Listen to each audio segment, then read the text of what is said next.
Bab 1336. Saat dia berkata, Jiro menghela nafas lagi dengan kesal yang dalam, dan berkata dengan menyesal, aku baru saja tiba di Aurous Hill pagi ini. Setelah menyelesaikan prosedur imigrasi, saya langsung datang ke sini. Saya tidak punya waktu untuk pergi ke gym untuk menonton pertandingan Miss Ito hari ini. Aku mendengar Nona Ito mengalahkan lawannya hanya dalam satu ronde, dan sayang sekali aku tidak bisa melihatnya di bawah. Nanako berkata, Tuan. Kobayashi terlalu baik. Mulai sekarang, di setiap pertandingan Nona Ito, aku pasti akan ada di sana untuk menghiburmu. Sebenarnya, Kobayashi Pharmaceutical berikutnya mensponsori final kompetisi ini. Saat itu, saya secara pribadi akan mempersembahkan trofi kepada juara kompetisi. Saya tidak sabar. Menantikan hari final, saya akan memberikan trofi untuk Nona Ito. Nanako berkata dengan rendah hati, Tuan. Kobayashi, sebelum pertandingan selesai, tidak ada yang tahu siapa yang akan memenangkan kejuaraan. Meskipun saya memiliki kepercayaan diri untuk menang, saya tidak berani mengatakan bahwa saya akan memenangkan kejuaraan. Jiro dengan cepat berkata, saya percaya Nona Ito pasti baik-baik saja. Nanako tersenyum, mengingat perintah ayahnya, dan berkata, Tuan. Kobayashi, sekarang sudah siang. Mengapa Anda tidak tinggal dan makan siang bersama? Begitu Jiro mendengar ini, seluruh hatinya bergetar karena kegembiraan, dan dia berkata dengan penuh semangat, merupakan kehormatan besar untuk makan siang dengan Nona Ito. Nanako berkata kepada Koichi Tanaka, Tanaka, ikuti kami ke restoran di suite ini, dan sajikan makan siang untuk saya dan Tuan Kobayashi. Faktanya, meskipun Nanako adalah wanita tertua dari keluarga besar teratas di Jepang, dia selalu mandiri, dan jarang membutuhkan banyak orang untuk menunggunya seperti generasi kedua kaya lainnya. Oleh karena itu, dia tidak akan pernah mengizinkan Tanaka untuk melayani di sisinya pada waktu-waktu biasa, tetapi hari ini dia benar-benar tidak ingin sendirian dengan Jiro, jadi dia bersiap untuk menjaga Tanaka di sisinya, yang juga merupakan penyangga. Ketika Hiroshi Tanaka mendengar perintah dari wanita tertua, dia secara alami mengangguk tanpa ragu. Jiro berpikir bahwa Nanako biasa disajikan saat makan, jadi dia tidak terlalu memikirkannya. Lagi pula, bahkan jika dia keluar untuk makan di restoran, di sana ada pelayan yang melayani. Ketika mereka datang ke restoran, Nanako duduk di seberang Jiro. Karena luasnya area Presidential Suite, maka resto tersebut juga sangat luas dan mewah. Salah satu meja makan barat berbentuk persegi panjang dapat menampung setidaknya 12 orang untuk makan bersama. Jadi keduanya duduk berseberangan di meja barat, dan jaraknya dijamin sampai batas tertentu, yang membuat Nanako merasa sedikit lebih nyaman. Setelah duduk, Jiro berinisiatif mencari topik untuk mengobrol dengan Nanako, dan berkata, Nona Ito sudah lama di sini kan? Nanako mengangguk dan berkata, sudah 20 hari sejak aku datang. Jiro bertanya lagi, lalu aku ingin tahu apakah kamu bersenang-senang di Aurous Hill? Kota ini masih sangat indah. Nanako bertanya lirih, Tuan. Kobayashi pernah ke Aurous Hill sebelumnya? Oh, pertama kali. Jiro menghela nafas dan berkata, sebenarnya, Aurous Hill bukanlah tempat yang menarik bagiku, bahkan memiliki memories yang paling buruk. Jika bukan karena Nona Ito, Anda di sini untuk berpartisipasi dalam kompetisi. Betapapun indahnya kotanya, saya pasti tidak akan datang. Nanako bertanya dengan heran, Tuan. Kobayashi, untuk apa kau mengatakan itu? Jiro berpura-pura sedih dan berkata, ada kakak laki-laki pemberontak yang sangat besar, yang begitu terobsesi dengan hatinya dan meracuni ayah kita yang biasa dengan racun. Keluarga Kobayashi kami mengeluarkan perintah pembunuhan untuk membersihkan pintu. Adikku dibunuh oleh seorang pemburu bayaran di Aurous Hill beberapa waktu lalu. Saya bahkan tidak tahu di mana tubuhnya dikuburkan sekarang. Bab 1337. Nanako tidak menyangka bahwa kakak laki-laki Jiro meninggal di Aurous Hill. Dia berkata dengan malu-malu, maaf, Tuan Kobayashi, secara tidak sengaja memprovokasi kesedihan Anda. Jiro dengan cepat melambaikan tangannya dan berkata dengan serius, tidak masalah, meskipun masalah ini menyedihkan, tapi Bu Ito sama sekali bukan orang luar, aku juga bisa menghilangkan kesedihan dengan mendengarkanmu. Memikirkan kakak laki-lakinya Ichiro, Jiro tidak merasa sedih sama sekali. Sebaliknya, dia sangat bahagia. Gagasan tentang putra tertua Jepang yang mewarisi bisnis keluarga sudah tertanam kuat. Terlepas dari keluarga besar, putra tertua akhirnya akan mewarisi bisnis keluarga. Sekalipun kemampuan putra sulung tidak sebaik putra kedua atau lainnya, ia tetap akan menjadi kepala keluarga, dan kemudian membiarkan adik laki-laki lain yang mampu membantunya. Awalnya, setelah kematian ayahnya, nasib Jiro adalah membantu saudaranya, Ichiro, untuk meneruskan Kobayashi Pharmaceutical dan keluarga Kobayashi. Bahkan jika kemampuannya lebih kuat dari saudaranya, bahkan jika kreditnya lebih besar dari saudaranya, dia harus mengikuti aturan tumbuh dewasa di Jepang. Jika dia berani merebut warisan keluarga dari kakak laki-lakinya, maka itu akan menjadi eksistensi pemberontak di mata seluruh masyarakat Jepang. Tanpa diduga, salah satu operasi kesedihan kakak laki-lakinya Ichiro benar-benar memberikan dirinya posisi pewaris keluarga. Lebih sempurna lagi, obat ajaib yang dikirimnya kembali membunuh dua ayah biasa. Tidak hanya langsung menyelesaikan ayah kedua orang tersebut pada saat itu, tetapi juga menyebabkan dia menanggung kejahatan paternicide, dan akhirnya mengembalikannya. Memberi dirinya alasan untuk membunuhnya. Ngomong-ngomong, ini hanyalah hadiah ribuan mil, dan itu juga memberi seluruh keluarga untuk dirinya sendiri. Biaya membunuh kakak laki-laki ini terlalu tinggi. Bestard bermarga Wade memintanya 10 miliar segera setelah dia berbicara. Dan 10 miliar ini bukan yen Jepang, tapi RMB. Uang ini sangat menyakitinya untuk sementara waktu. Tapi untungnya, dia memang punya kemampuan luar biasa. Beberapa waktu lalu, ia memimpin pengembangan Kobayashi Weisan dari resep Cina kuno, dan kini telah menjadi obat perut terbaik di Jepang. Pemasaran global obat perut ini sudah dekat. Saat itu, apalagi RMB 10 miliar, bahkan RMB 10 miliar atau RMB 100 miliar tidak ada apa-apanya di matanya. Terlebih lagi, jika dia dapat menikahi Nanako dan menjadi menantu dari keluarga itu, maka Kobayashi Pharmaceuticals akan mendapatkan bantuan yang lebih besar dan mencapai perkembangan yang lebih cepat. Tidak butuh waktu lama bagi Kobayashi Pharmaceutical untuk melampaui J&J di Amerika Serikat dan menjadi grup farmasi terbesar di dunia. Pada hari itu, dia akan bisa berdiri di puncak dunia. Memikirkan hal ini, dia menatap Nanako dengan penuh semangat, dan bertanya sambil tersenyum, Nona itu akan segera lulus tahun ini, kan? Iya. Nanako mengangguk dan berkata, lulus di musim panas. Jiro tersenyum dan berkata, oh, tahun senior benar-benar seperti bunga. Banyak gadis memilih menikah setelah lulus kuliah. Saya ingin tahu apakah Nona itu punya ide dalam hal ini? Nanako menggelengkan kepalanya, pikiranku tertuju pada seni bela diri, dan aku belum pernah berpikir untuk jatuh cinta dalam waktu singkat. Jiro tidak putus asa, dan bertanya, lalu pria seperti apa yang lebih disukai Nona itu? Nanako berkata, saya belum mempertimbangkan masalah ini karena saya tidak menyukai pria manapun. Bab 1338. Jiro tidak menyerah, dan terus bertanya, kalau begitu pikirkan sekarang, pria seperti apa yang bisa memenuhi kriteria Anda untuk pemilihan jodoh? Nanako memikirkannya, lalu berkata, pertama-tama, dia pasti lebih kuat dariku. Lebih baik darimu. Dengan cara apa? Dalam karir. Dalam pendidikan? Atau prestasi? Nanako berkata dengan sangat serius, itu adalah kekuatan seni bela diri. Saya tidak ingin menemukan pria yang tidak bisa mengalahkan saya di masa depan. Jiro terbatuk dengan canggung, dan berpikir, Nanako ini sepertinya tidak akan tenang, tapi dia tidak berharap untuk menjadi sangat kompetitif. Dia menyukai seni bela diri dan mengejar seni bela diri.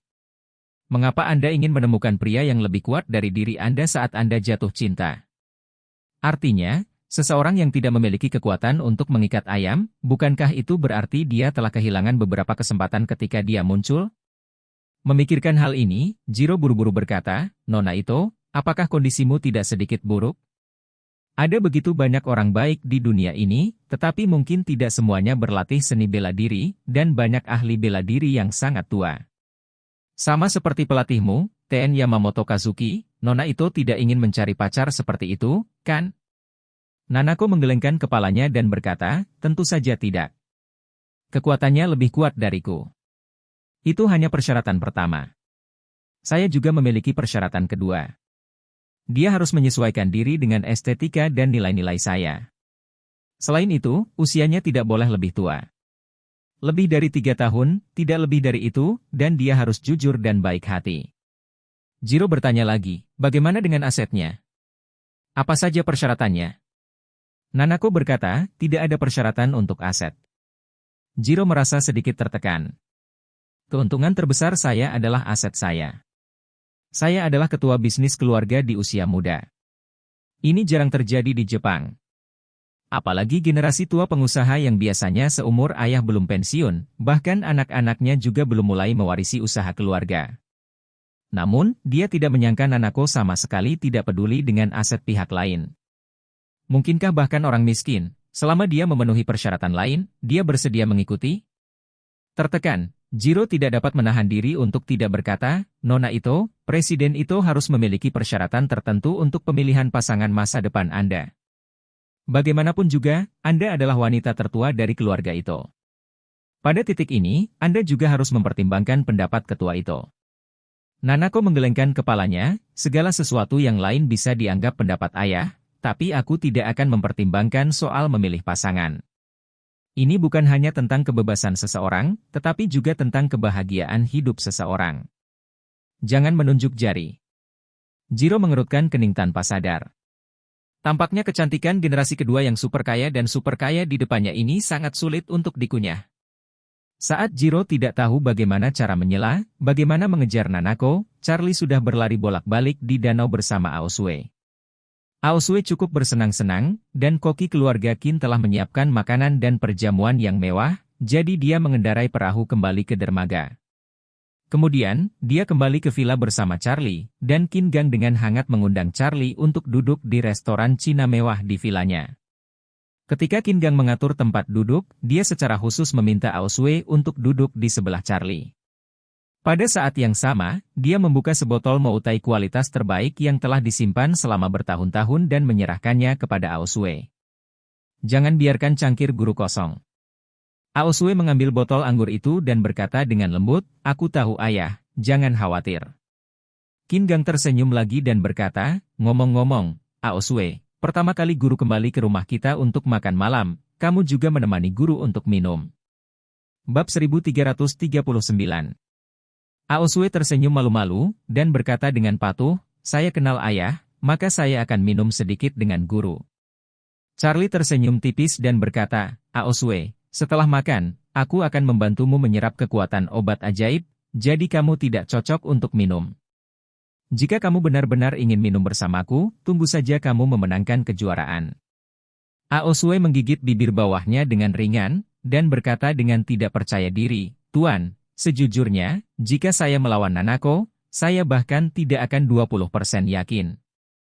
Nanako ini benar-benar sangat kuat, tidak ada saingan di antara orang-orang di sebaya. Charlie tersenyum dan bertanya, apakah Nanako benar-benar luar biasa? Aosue berkata, Nanako memulai seni bela diri saat dia berusia 5 tahun, dan dia telah belajar dari para master top Jepang. Terlebih lagi, ia berlatih berbagai seni bela diri sejak kecil, termasuk sanda, tarung, karate, dan bahkan Jeet Kune. Seorang pemain berbakat. Dan saya baru mulai berlatih tarung sanda ketika saya berumur 10 tahun. Keterampilan saya 5 tahun lebih sedikit dari Nanako. Kesenjangannya terlalu besar.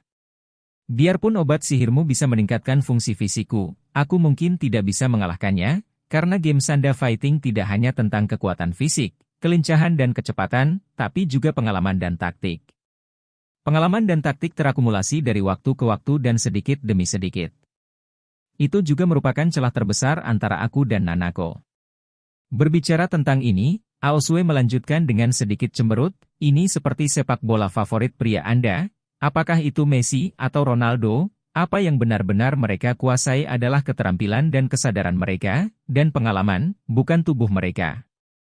Seberapa kuat mereka, atau seberapa kuat stamina mereka. Messi sangat pendek dan ada terlalu banyak pemain sepak bola yang lebih kuat darinya, tetapi pada dasarnya tidak ada pemain sepak bola aktif dengan pengalaman dan keterampilan yang sebanding dengannya, ini adalah kuncinya. Charlie mengangguk dan berkata, kamu benar. Pengalaman dan taktik memang membutuhkan pertempuran yang sebenarnya selama bertahun-tahun. Namun, jangan terlalu khawatir tentang ini. Saya pasti akan membantu Anda menganalisis kekuatan dan kelemahan lawan Anda dengan hati-hati. Membantu Anda mengembangkan taktik. Aosue mengangguk dengan penuh semangat, Guru Agung. Lalu aku akan mengandalkanmu. Setelah makan, Aosue membawa Charlie ke ruang latihan khususnya. Ruang olahraga Aosue jauh lebih besar daripada ruang tamu di rumah orang kebanyakan. Ia memiliki semua jenis peralatan pelatihan dan arena standar. Aosue mengundang Charlie untuk melakukannya di area istirahat ruang latihan, dan kemudian berkata kepadanya dengan malu-malu, "Tuan, duduklah dulu, dan saya akan berganti pakaian latihan." Charlie, oke. Melihat Charlie mengangguk, Aosue berbalik dan pergi ke kamar sebelah dulu. Beberapa menit kemudian, dia keluar dengan mengenakan pakaian olahraga yang berani.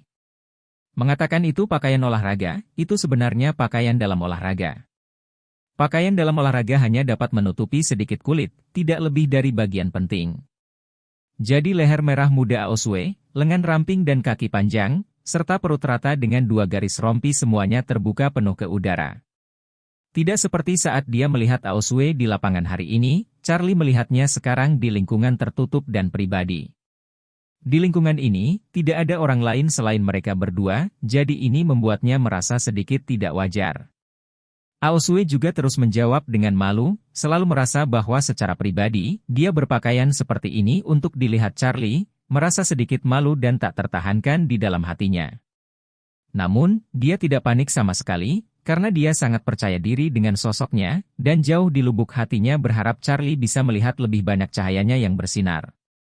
Charlie berusaha sebaik mungkin untuk menatap mata Aosue tanpa kotoran, dan berkata dengan serius, "Aosue, di mana obat yang kuberikan padamu sebelumnya?"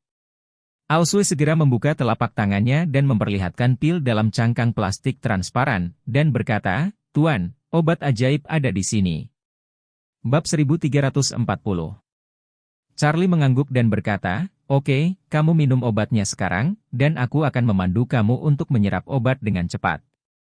Obat ini sendiri merupakan obat yang bagus untuk pengobatan luka fisik.